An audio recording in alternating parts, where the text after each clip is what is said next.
so sweet. Just one sip and I'm back on my feet. The caffeine kicks in, my eyes open wide. I'm ready to tackle whatever may come by my side.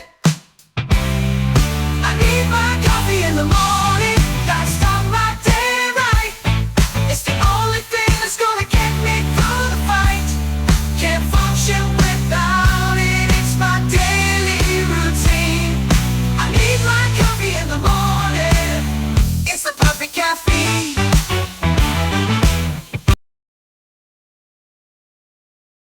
In Mapogu, and it was the province that had two colleges, Hongik and Seogang, and the neighboring town had Yonsei University.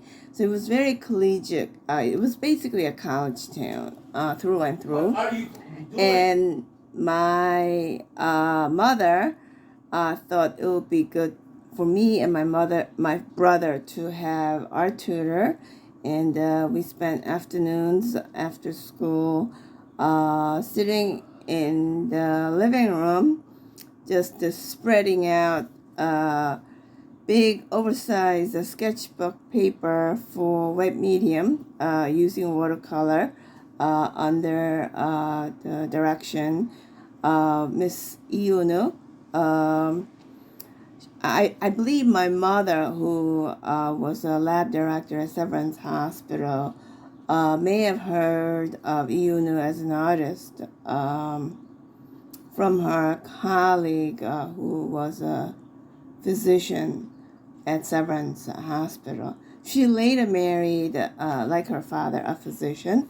And during her teaching, I won a handful of awards in South Korea, and I totally forgot about painting until I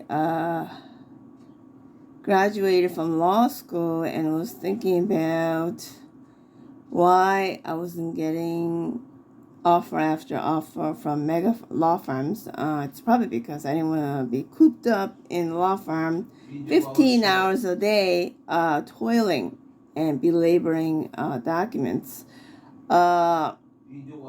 So yeah, grades had something to do with it as well. Then I took up a painting class or two after getting bar admission in 2002 because I wasn't getting job offers swiftly, and I actually had to find a niche, and somebody said, beware, because today you would have to paint people of all colors, all ages, and all shapes. And they told me to stay away from portrait painting like Singer Sargent, and so I did more like going back to the Dutch Flemish period, the Golden Age, and trying to focus on more popular form where the Asian American population had been virtually invisible on campus in American fine arts history. There were more representation of Asians, I think, in Russian paintings, and so for that reason, that was one factor. I went to study in Bridgeview Fine Arts School out of Long Island City with Polina Osnachuk. I believe she was white Russian, but she also had schooling in Ukraine. And there was another artist, Harold Simonian, or something like that. He's no longer there. And then I took countless figurative sketch sit-in classes under McElhaney and other teachers in the Art Students League of New York. near Carnegie Hall and Russian Tea Room in Manhattan. So I found niche in capturing Koreans in action, celebrating holidays together with families, or just hanging out with friends, or having birthday cakes, things like that. Sometimes I painted snapshots that people had anonymously, or my friends would forward from the Facebook. And some of the features you see, for instance, I capitalized on Aryan beauties that you instantaneously notice on some of the Korean girls and Germans, and that's because of the migration patterns and coming to the United States of America during the colonial days that predates colonial America under English rule.